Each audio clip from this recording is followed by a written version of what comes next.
오늘 기업의 본질에 대해서 좀 생각해 보고 싶은데요. 사전적으로 기업을 보면은 이윤 추구를 위해서 제품이나 서비스를 생산 및 공급하는 경제 단위 이렇게 돼 있어요. 그래서 가장 큰 특징이 이윤 추구라고 되어 있는데요. 과연 이윤 추구가 기업의 가장 중요한 목적이냐? 저는 그게 아니라고 생각해요. 우선 비영리 조직도 이윤이란 말은 안 쓰지만 이윤 추구를 해요. 예를 들면 기부받아서 그거를 사회적인 목적으로 쓰는 아름다운 재단이라는 비영리 조직이 있죠. 비영리 조직도 잉여가 있어야 돼요. 말하자면 수입보다 지출이 많아야 돼요. 만약에 지출이 수입보다 많으면 적자가 나겠죠. 그러면 유지를 못 하거든요. 영리 조직과 비영리 조직의 차이가 사실은 그게 아니라고요. 가장 중요한 차이는 뭐냐? 주주가 있느냐 없느냐. 그리고 배당을 하느냐 안 하느냐, 그 차이가 있는 것이지 이윤 추구 자체는 차이가 아니라고 봐요. 심지어는 정부 조직도 계속해서 적자를 보면은 안 되겠죠. 물론 이제 정부는 국가가 보장을 해주기 때문에 적자를 몇 년 봐도 망하지는 않겠지만은, 그러면 뭐가 기업의 근본적인 특징이냐? 기업과 비영리 조직과 정부 조직과 가장 큰 차이는 경쟁이라고 봐요.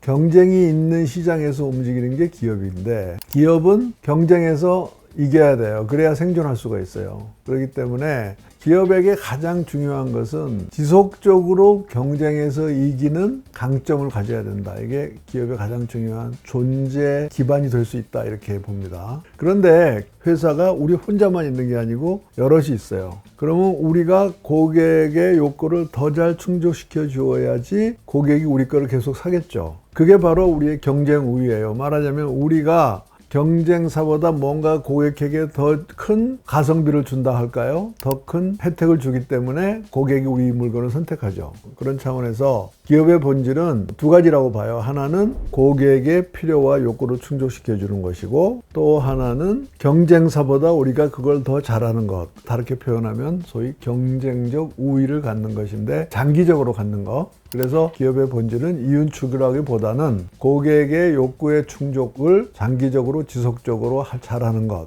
그것이 기업의 본질이다. 난 그렇게 생각합니다.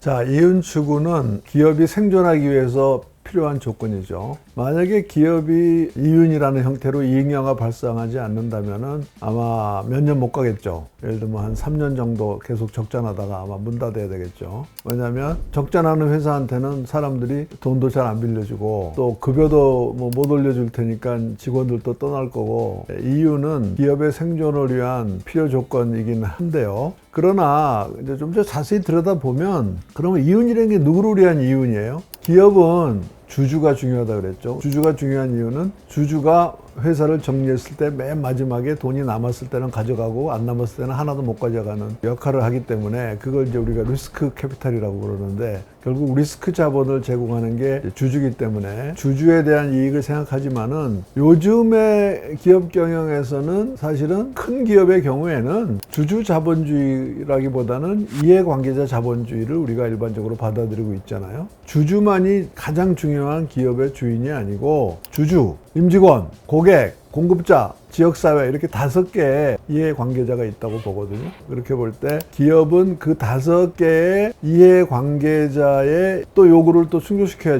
줘야 돼요. 거기 물론 고객도 포함되지만은, 그렇게 볼 때 이윤 극대화가 기업의 목적이다 하는 것은 지금 시대에는 안 맞는 정의다, 나는 그렇게 보는 거죠. 재무관리 책에 보면 이런 말이 써 있는데요. 기업의 목적은 주주 부의 극대화다. Shareholder Wealth Maximization, 이렇게 써 있는데, 주주 부의 극대화라는 것은 어떻게 표시가 되느냐면, 소위 총 주주 수익률이라는 개념으로 측정이 되는데, 그게 TSR이라고 보통 우리가 하는데요. 그게 뭐냐면 주가 더하기 배당이거든요. 그러면 기업의 목적이 주주의 주식의 가치를 높이고 배당을 많이 해주는 게 기업의 목적이에요? 한번 생각해 보세요, 여러분들. 그게 기업의 목적이에요? 요즘은 대기업이 그게 목적이 아니라고요. 종업원이 있죠. 그러면 종업한테 중요한 건 뭐겠습니까? 안정적인 직장이겠죠. 그 다음에 공급업자가 있어요. 그러면 공급업자한테도 우리가 계속해서 물건을 사줘야 되겠죠. 고객이 있죠.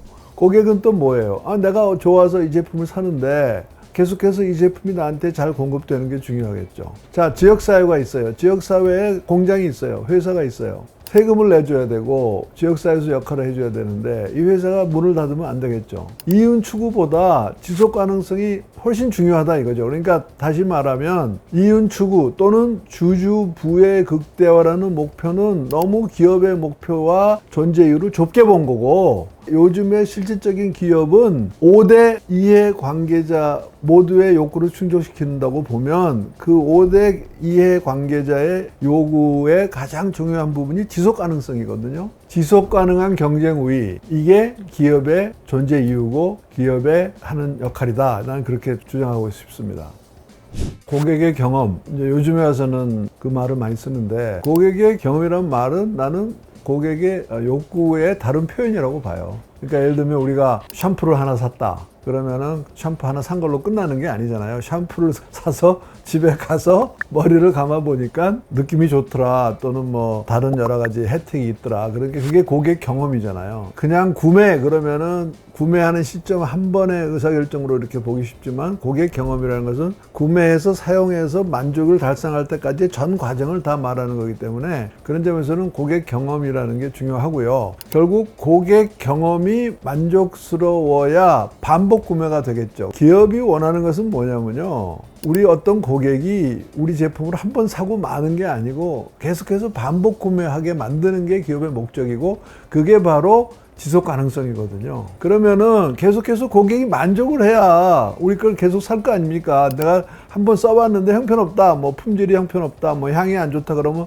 금방 바꾸겠죠. 시장에 뭐 나와 있는 샴푸가 얼마나 많습니까? 그렇기 때문에 사실 기업의 입장에서는 고객이 반복 구매를 해주는 것이 가장 중요한 거거든요. 그래서 반복 구매를 해주려면 어떻게 해야 되느냐? 그걸 우리가 고객에 대한 가치 제한이다 이렇게 표현합니다. 가치 제한. 소위 value proposition이라는 건데, 고객한테 우리가 샴푸를 팔려면은 샴푸의 기본 기능이 뭐 머리에 뭐 세척 기능이라든가 뭐 머리를 부드럽게 하는 거라든가, 샴푸 자체 그 성능도 있지만은 포장도 잘 돼야 되고 사용하기도 좋아야 되고 여러 가지 특징이 있겠죠. 그러면 그거를 몽땅 합쳐서, 그 가격이 물론 또 중요하고 또 쉽게 살 수 있느냐 하는 공급이 중요하고, 그래서 그렇게 제품의 특성, 뭐 포장, 가격, 그 다음에 유통, 뭐 이런 모든 것을 합친 거를 우리가 가치 제한이라고 그래요. 가치 제한, value proposition. 그러니까 value proposition이 좋아서 고객이 계속해서 좋은 고객 경험을 가질 때 반복 구매를 할 수가 있거든요. 그런 점에서 현대적인 기업은 장사를 일회성으로 하는 게 아니고 고객이 계속해서 반복 구매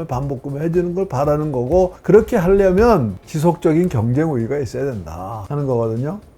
오늘 주로 이 시장에서의 기업의 본질을 얘기했는데, 그러나 결국은 고객의 니드와 욕구를 충족시키는 혁신을 하는 주체는 누구예요? 우리의 임직원이죠. 그렇기 때문에 회사는 결국 사람들의 모임이죠. 사람들이 같이 모여서 공동의 목적을 달성하는 거죠.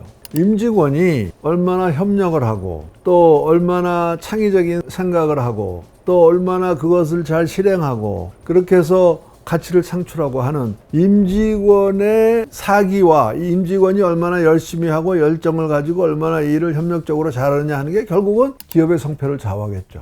그런 점에서 우리의 기업의 본질에 대한 이야기는 시장에서 시작해서 들어왔지만은 끝은 어디냐? 끝은 기업의 내부. 다시 말하면 기업이라는 것은 결국은 사람들이 모여서 어떤 공동의 목표를 달성하는 것이 기업이죠. 그런 점에서 회사의 조직과 인재와 인력이라는 구성, 그것이 기업에 있어서 진짜로 중요한 파트가 되기 때문에 저는 기업의 본질을 두 가지로 설명하고 싶어요.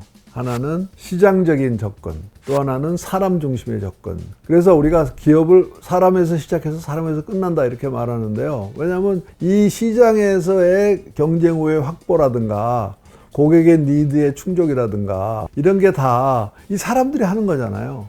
그렇기 때문에 시장 조직으로서의 기업과 사람들의 모임으로서의 기업이라는 이 두 개의 기업의 개념이 잘 유기적으로 돌아가면 성공적인 그림이 나오겠죠. 그래서 두 가지가 합쳐져야만 나는 기업의 모습이 제대로 나온다 이렇게 보는 거고, 그것은 단순히 기업은 이웃 추구 집단이다 그걸로는 절대 캐치가 안 되는 거예요. 네? 생각해 보세요. 기업은 이윤 추구 집단이다. 그게 과연 시장에서의 기업의 역할과 사람들의 모임으로서의 기업의 그 중요성을 캐치를 해요? 못 하잖아요. 그거 아니에요. 이윤 추구를 위한 것이 기업의 본질이다? 절대 아니에요. 기업의 본질은 뭐냐? 시장에서의 역할, 그 다음에 사람의 모임으로서의 역할, 그 두 가지 역할을 잘하는 게 기업의 역할이죠. 시장에서 지속가능한 경쟁우위를 가져야 된다. 안 그러면 기업이 존속을 못하니까. 그러기 위해서 물론 이윤이 나와야 되지만, 그렇지만 그걸 기업에서 지속가능한 경쟁우위를 가능하게 하는 게 뭐냐고. 그게 사람이잖아요. 임직원이잖아요. 임직원들이 똘똘 뭉쳐서 열정적으로 일함으로써 가치가 창출되고 우위가 창출되고 그러면서 기업이 지속적인 존재가 되는 거잖아요. 그렇기 때문에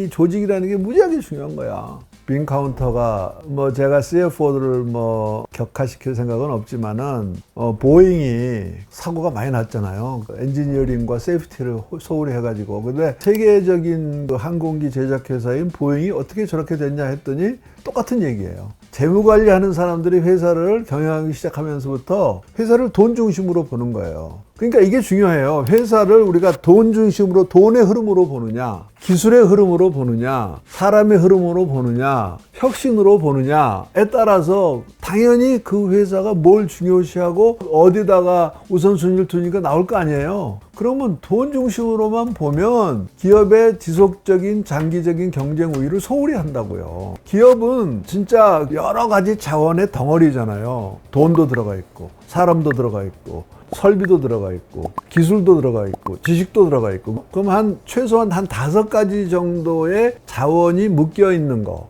그게 번들이라고 하는데, 우리가 번들 of resources, 그 자원이 묶여 있는 건데 그거를 복합적으로 융합적으로 경영을 해야지. 돈만 보고 경영해? 그러면 사람을 소홀히 해, 기술을 소홀히 해, 품질을 소홀히 해, 지식을 소홀히 해. 그러면 기업이 경쟁력이 유지가 돼요? 안 되죠. 현대 기업의 경쟁력은 지식에 있거든요. 지식은 어디에 있느냐? 사람에서 나오는 거거든요. 그렇기 때문에 지식, 사람, 기술, 품질, 이런 기업의 본질을 소홀히 하고 돈만 보는 경영은 실패하게 돼 있어요. 그러면 다른 걸 소홀히 한다고. 그러다 보면 인텔이 되고, 그러다 보면 보잉이 되고, 그러다 보면 지금 되는 거야.